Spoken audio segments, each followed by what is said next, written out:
Pessoal, tudo bem com vocês? Eu espero que sim. Sejam todos muito bem-vindos a mais um boletim informativo aqui na Alô INSS. Eu sou a Ana Paula, sempre trazendo as melhores notícias para que vocês fiquem por dentro de tudo que ocorre no mundo da Previdência. E eu disse que eu ia voltar com mais um boletim, eu voltei, estou aqui e o Lula aprova, pega o Brasil de surpresa. Vou trazer para vocês o que aconteceu. O governo, gente, está despencando na pesquisa de popularidade e as ações que ele planeja fazer não param de ser discutidas no Congresso. Tem muita coisa que vai acontecer, mas o governo, para realizar tudo isso que ele faz, ele precisa do quê? De dinheiro, mas ele já sabe de onde vai tirar.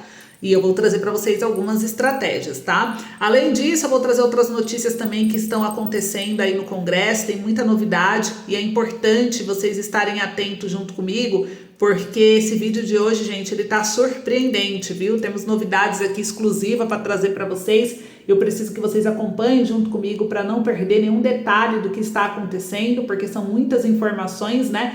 E eu vou trazer tudo isso aqui agora para vocês, tudo bem? Antes eu queria só reforçar rapidinho, quem ainda não é inscrito no canal, aproveita para se inscrever. O Alô INSS é um dos maiores e principais canais de previdência da internet. Todos os dias tem boletim informativo, então se inscreve aí no canal, deixa like, compartilha. E quem precisar, gente, de empréstimo consignado, pode contar com a nossa equipe. O nosso canal possui uma equipe especialista em crédito, a gente faz toda intermediação bancária gratuita para você. É um serviço online, seguro, de graça, então quem quiser chama, que a gente vai aí te ajudar e a gente vai te auxiliar em tudo que você precisa relação ao crédito consignado, fechou? Bom, recado foi dado, quem quiser chama, agora bora para as notícias, porque as novidades não param de chegar e tem muita notícia quente chegando aqui, eu quero trazer para vocês. Eu vou começar com a primeira dela, gente, olha só, né? Saiu aqui que cortes de gastos em educação e saúde podem rachar governo e PT. É isso mesmo que vocês ouviram, né? O anúncio que medidas de cortes de gastos serão implementadas pelo governo Lula poderá abrir uma racha tanto no governo quanto no Partido dos Trabalhadores. Quem afirmou isso foi um colunista do UOL, Leonardo Sakamoto, se a equipe do ministro Fernando Haddad mexer nos custos de saúde e educação. E se ele não mexer, quem deve reclamar é a Faria Lima, apontou ainda Sakamoto durante o All News dessa segunda e terça-feira.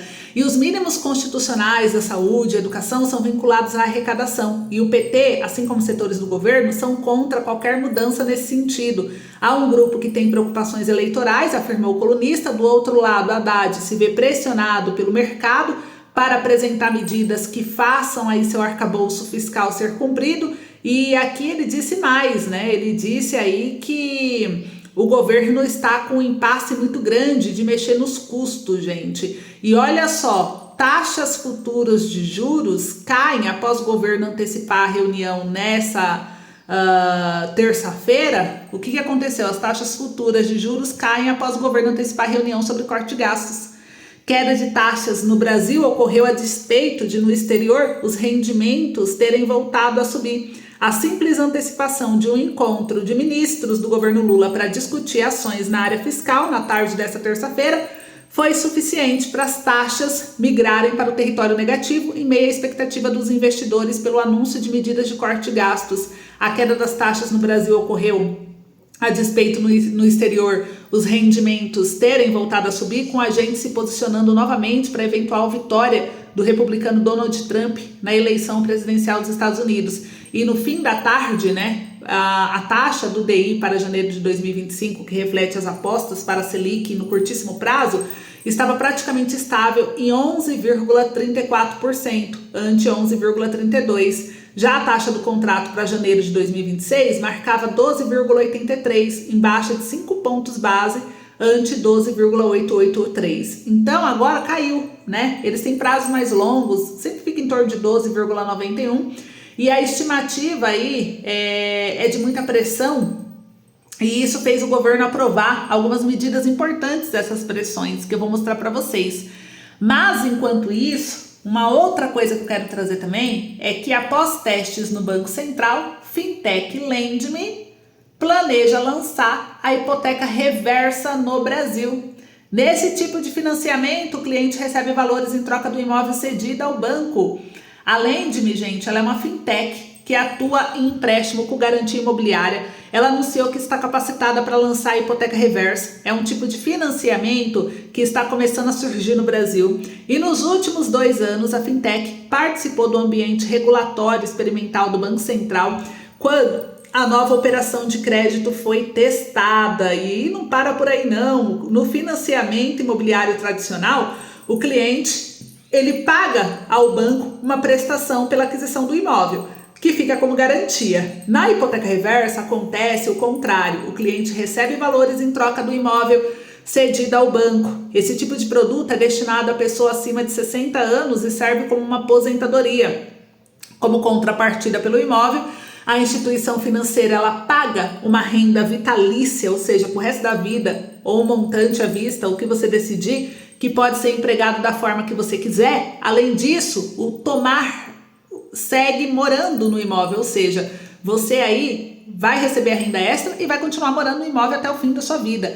A hipoteca reversa é uma modalidade de crédito já utilizada nos Estados Unidos há muitos anos, bem como em alguns países da Europa e Ásia. No Brasil, está no início. No Banco Central foram debatidos parâmetros para esse tipo de operação, como idade mínima, expectativa de vida de usuários. O Banco Central recebeu vários projetos para seu ambiente teste, dos quais a Lendme era o único de hipoteca reversa, e somos a primeira e única empresa do mercado brasileiro pronta para lançar o produto, afirmou o presidente da Lendme, Eliseu Mardegan Júnior. Ele disse que a Fintech foi assessorada pelo escritório de advocacia Pinheiro Neto e pela consultoria Senior Lab. Nesse momento, a empresa identificou alguns clientes potenciais interessados e está negociando com uma instituição financeira uma parceria para lançar o produto nacionalmente. O projeto de lei 3096 de 2015, que estabelece o marco regulatório da hipoteca reversa, está em fase final de análise no Congresso Nacional. A expectativa é que o projeto seja votado em plenário ainda esse ano, segundo Morgan, e a Lendme está participando das discussões sobre o tema com os parlamentares. Então, olha que notícia bomba saiu aí, um novo modelo de crédito no Brasil, um que você não precisa pagar nada para o banco, você recebe do banco. Então você recebe, imagina você todo mês, tá caindo R$1.000 na sua conta, todo mês. É pela sua casa, né? O banco compra a sua casa pagando para você parcelado. Isso é a hipoteca reversa. No fim da vida, o que estão discutindo é o seguinte, né? O banco ele fica com a casa, porque ele pagou por ela, né? Ele foi te pagando, mas ele vai ver o valor que ele pagou. Então assim, o imóvel vale 200 mil, ele pagou 20 mil, porque você morreu antes. Então, ele vai fazer o quê? Ele pode leiloar o imóvel para pegar os 20 mil, mais os juros e tal, negociado. E o restante ele tem que passar para os herdeiros, né? Então, ele não fica com o valor todo, que é uma dúvida e uma preocupação de muitos idosos. Também existe a possibilidade, se no momento, enquanto você estiver recebendo a grana, às vezes é por um momento que você precisa, bateu aquele arrependimento, você não quer mais deixar o imóvel pro banco, você pode fazer o quê? Você pode negociar com o banco um parcelamento, e aí você cessar, né, o valor de continuar recebendo ali a grana e pagar ali pro banco os valores que você já recebeu. Então existe uma possibilidade aí, eles estão estudando, né, essas possibilidades, como que ficaria. Também existe possibilidade dos herdeiros quitarem, né, o valor do imóvel, do valor da dívida, na verdade, para que o banco não leiloe o imóvel. Então existem várias coisas que precisam ser regulamentadas. Vocês viram a importância da discussão? Então a Lendme está otimista de que até o final desse ano, até o mês que vem, ainda se conclua essa votação no Congresso. Vamos acompanhar, porque tem empresa bilionária entrando em jogo, então vamos ver o que vai dar, tudo bem? Você é a favor ou não da hipoteca reversa? Comenta aí. Em muitos países ela funciona muito bem. Gente, olha só, governo central registra déficit primário de 22,404 bilhões de reais em agosto desse ano. Acumulado dos 8 primeiros meses do ano, é o déficit de 99,997 bilhões de reais. Então, mesmo com muita arrecadação, o governo precisa, de fato, cortar gastos, porque ele gasta mais do que ele recebe. Olha que ele aumentou o recebimento, porque ele tributou a gente até as últimas, né? Para vocês verem, o governo aprovou e impactou todo o Brasil aqui o imposto obrigatório do SPVAT 2025. Também a taxa das blusinhas, né, que é o imposto sobre as importações. Então o governo vem colocando um monte de imposto na gente. Só que esse daqui vai impactar a maioria. Esse daqui mais do que os produtos importados, porque esse daqui é o SPVAT. O governo aprovou, tá valendo. E aí alguns governadores, como o governador de Minas, o Romeu Zema, o governador Tarcísio em São Paulo, alguns governadores que são opositores ao governo do Lula, eles falaram que não irão aceitar no município o imposto. O governo Lula foi lá e se posicionou e falou, olha, esse imposto aqui, ele é federal. Esse imposto aqui vai ser aplicado de qualquer forma. E se o Estado não ajudar o governo federal, por que o Estado teria que ajudar? Porque o governo gosta de incluir no IPVA, né, o imposto. Aí só que o IPVA é do Estado. Se o Estado falar que não aceita, o governo vai ter que criar um boleto à parte para pagar o SPVAT. Então, alguns estados que são da oposição, e a grande maioria, já que o PT não conseguiu maioria de reeleger, então eles podem negar, tá? E aí, gente, olha só, o imposto obrigatório do SPVAT vai funcionar e o governo falou, o imposto obrigatório vai valer sim. Então, em maio desse ano, o presidente Luiz Inácio Lula da Silva sancionou uma nova lei que reintroduz o imposto seguro obrigatório para veículos terrestres, rebatizado de DPVAT como seguro obrigatório para proteção de vítimas de acidentes de trânsito, para SPVAT. E esse novo seguro entrará em vigor agora em 2025, 5 anos após a extinção do DPVAT no governo do Jair Bolsonaro. Apesar de confirmado, detalhes sobre a implementação do SPVAT ainda estão pendentes, temos que aguardar. E o DPVAT, ou danos pessoais causados por veículos automotores de vias terrestres, era um seguro obrigatório pago anualmente pelos proprietários de veículos. Ele cobria despesas médicas, morte, invalidez resultantes de acidente de trânsito, e com a criação do SPVAT, esse tipo de seguro obrigatório será reintroduzido, mas com possíveis novas diretrizes. E o SPVAT, segundo o governo, visa proteger vítimas de acidente de trânsito e cobrir despesas relacionadas a esses acidentes, mas não cobrirá danos materiais, como reparo de veículo.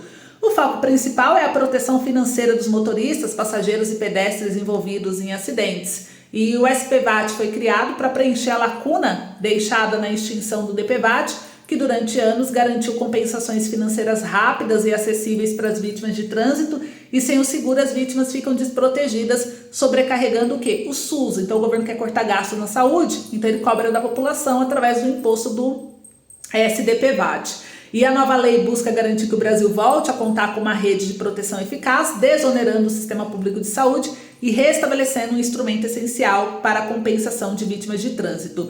E assim como o DPVAT, o SPVAT será pago anualmente por todos os proprietários de veículos terrestres. O seguro cobrirá indenizações por morte, invalidez e despesa médica decorrente de acidente de trânsito, e a diferença é que o SPVAT não cobrirá perdas financeiras relacionadas a danos materiais, tudo bem?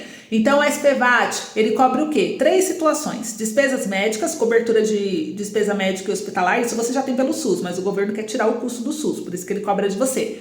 Indenização por invalidez, você, compensação financeira em caso de invalidez permanente causada por um acidente de trânsito. A maioria já tem por causa do INSS, mas ele quer tirar um custo da Previdência também.